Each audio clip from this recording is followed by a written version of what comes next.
I looked around me and saw an endless sea of Catan boards. The room was filled with chatter about the popular board game, the Settlers of Catan. Yeah, cheap sucks. No E equals defeat, you know? And most importantly, I was surrounded by the most passionate Catan players in my region.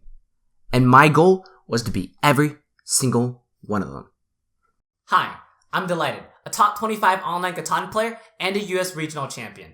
This is the story of my first Catan tournament. I was just a young boy at the age of 16 when I first encountered the game that would change my life.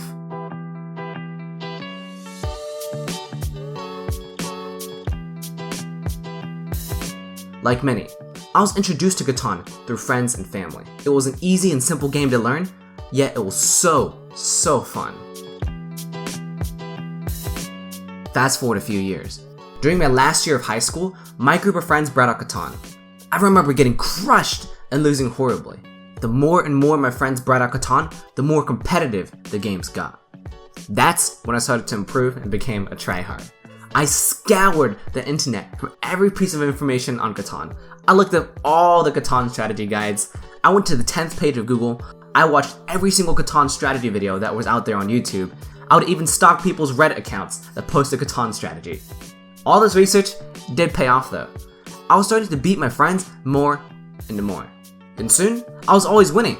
I then found out there were online versions of Catan where I could practice. I stumbled upon Colonist.io. And Colonist.io is by far the easiest way to play online Catan. And it's totally free. All you have to do is go on Colonist.io and press create. Then send a link to your friends or make the room public for online players to join. Guess what? Press play and you're done. So, click the link inside the description below to play in Colonist.io. The online practice I had helped me immensely as a player. And because it was online, I was able to record my games and break them down, decision by decision. I would rewatch the games I lost and take detailed notes over my mistakes and what I think I could have improved on. By doing this, it helped my strategic decision making by a lot. However, I wanted more. I wanted to play with the best. I looked everywhere for a competitive Catan group, but I couldn't find one. So, I decided to make my own. I posted on the Catan Reddit, searching for strong competitive players. Most of the people who joined were seasoned tournament veterans. So, how did I do? I got destroyed. At the start, I had an abysmal 10% win rate. I barely won.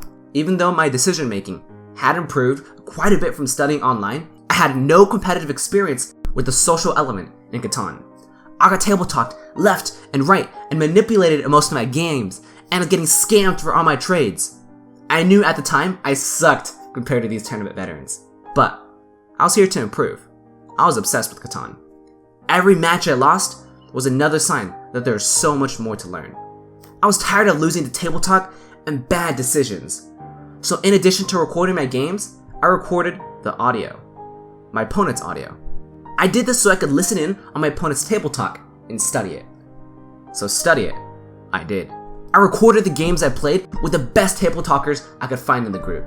And of course, I lost these games, but it was valuable learning material. I meticulously took notes and sucked all the information out of those intense table talk games I played. At this point, my online section of Catan notes was nearly 80 pages long. I had also recorded over 75 games that I could study off of. And back then, there wasn't much high-level material to learn off of, so I had to discover the strategies and learn it for myself. This was one of the main reasons why I created my channel. Finally, I turned 18, the first legal year where I could compete in Catan tournaments. The moment I've been waiting for. It was finally time for me to apply everything I have learned. Dylighted was coming. On the day of the tournament, I saw the endless sea of Catan boards, the room filled with chatter about Catan, and most importantly, everyone I wanted to beat. Waiting for the tournament to start, I sat and shifted nervously. That's when I spotted a fine-looking man that had a confident presence. He walked with a purpose. We struck up a conversation when he suddenly said this to me. You know, I could see you winning this thing. Oh, haha. What makes you think that? You seem quite experienced yourself. Have you been to tournaments before? I may have played in a tournament or two before. I knew it. I wasn't sure about how much experience he had, but he was certainly a tournament veteran. If I wanted to beat everyone there, that would also mean I have to beat this person.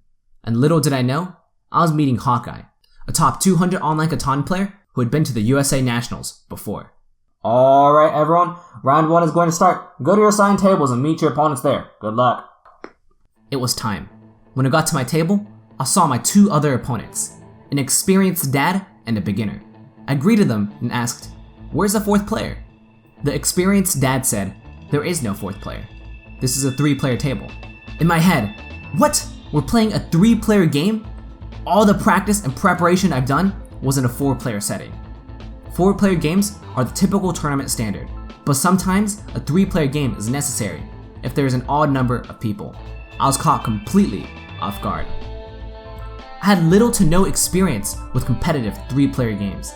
I sat down even more nervous than before. The game started and my opponents placed their 2 settlements. Then it was my turn. I was unsure of myself. I plopped both my settlements down and hoped for the best. The dad quickly moved ahead with a strong setup, leaving me behind along with the beginner. By the time I'd gotten my 3rd point, the dad was already at 8 points. I specifically remember the beginner rolling a 7, and I said, "You have to block the person who's at 8 points, right?" And he replied by saying, "But you have more cards, so I have to rob you." With that, he put the robber on my hex and robbed me. In the next few turns, the experienced dad took the longest road and won the game. I ended the match at 3 points. Ouch. This was a devastating defeat. If I still wanted any chance at making it to the finals, I would have to perform very well for the rest of the tournament. In part 2, I go over the rest of the tournament, where I make it to the finals and get my rematch with the experienced dad and meet the tournament veteran, Hawkeye. Hi everyone, thank you so much for watching. I noticed that a lot of y'all aren't subscribed, and I do get paid proportional to the number of subscribers I have. So if you could please support me on this journey, I would truly appreciate it. Also, I know that this is different than my usual content, so please let me know if you want to see a part 2 of this video, or if you just want to see normal strategy videos. Thank you so much to my patrons who allowed this to happen. I truly appreciate it. I'm Dylighted, and I hope that you enjoyed this video.